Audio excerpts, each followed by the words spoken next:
hii region yetu inaitwa Mount Kenya, Your Excellency. Tulikuunga mkono 100%. Kweli ama uongo? And we are united as a region behind our president. And that is the way it shall be. Sisi unajua rais, watu ya hapa ni watu ya ukweli. When we like something, we like. When we don't like, we say we don't like. When we agree on the way forward, we do what we have done.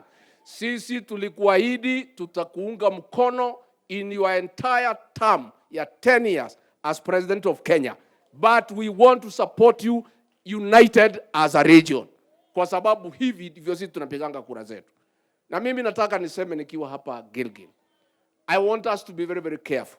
Because we want a united people so that we can have a united country. Hatutaki mtu yeyote ambaye anaweza kugawanya watu kwa misingi ya kikaunti. When President Uhuru Kenyatta was having negative politics, akiwa pale Mululu, akiwa mazishi ya mama ya Musalia Mudavadi, alikuwa ameleta siasa ya kugawanya wa Kenya, ya kusema ya kwamba huwezi chagua kabila mbili all the time. Na hiyo siasa wa Kenya wakakataa, wakakuchagua kama rais. On the same page, tunataka kusema katika hii region yetu ya Mount Kenya, we don't want anybody kujaribu kugawanya watu wetu along county lines. Hata hii ni watu ya Murang'a, hii ni watu ya Nyeri, hii ni watu ya Kiambu. That is retrogressive politics which we don't want in this area. Ni kushukuru rais, sababu jana wewe na kiongozi wa mahakama, her leadership the Chief Justice, kiongozi wetu wa bunge, Speaker Wetangula na Speaker Kingi, mulifanya mkutano wa dharura na mkakubaliana vile sisi wote wa Kenya tumekubaliana ya kuwa janga la ufisadi limo kwa nchi yetu. Na mmetuambia kwa siku chache zijazo idara zote za serikali, idara ya mahakama, bunge, executive yenye unaongoza, tuweke mikakati ya kuhakikisha ya kuwa ufisadi umetolewa kwa kazi ya umma na nchi yetu. Na Mheshimiwa Rais, nikushukuru na nikuhakikishie ya kuwa sisi katika bunge, ile mambo yote ambayo itahitajika tufanye kama wabunge kusaidia kwa vita dhidi ya ufisadi, sisi kwa bunge tumo tayari na tutakuwa tayari, ili kama ni sheria inahitaji kubadilishwa tutabadilisha. Kama kuna policy or administrative reforms zitahitajika, tuko tayari kuhakikisha ya kuwa hayo yote yamefanyika. Wale unasikia Mheshimiwa Rais wakipinga sisi tukiongea mambo ya ufisadi, nataka nikuambie usiwasikize. Wale ni watu ambao wamekuwa wakinufaika na ufisadi.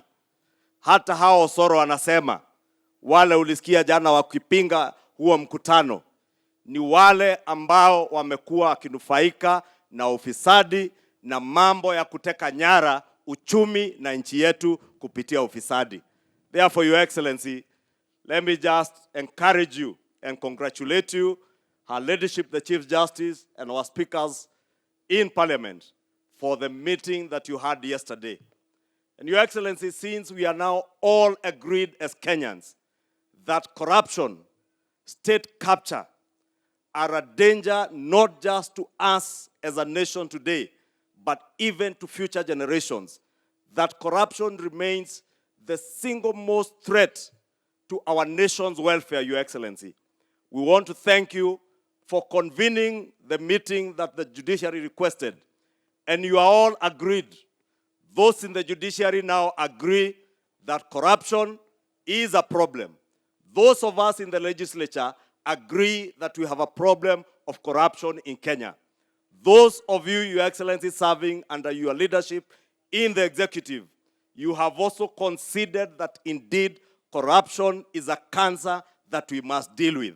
I want to give you the highest assurance, Your Excellency, as your majority leader in the National Assembly, that whatever policy, administrative or legislative interventions that you require from Parliament, we shall be at the forefront of ensuring that those administrative policy or legislative reforms are enacted to help us deal with the cancer and scourge of corruption and state capture in this country. Your Excellency, don't worry about those who are making noise at you. That you agreed at the request of our judiciary to convene a meeting to discuss the question of corruption. Your Excellency, those who are opposed to this discussion are beneficiaries of corruption and state capture, past state capture in this country. And Your Excellency, since you have told us that we must within a few days or in a month or so be able to have immediate short-term and long-term interventions.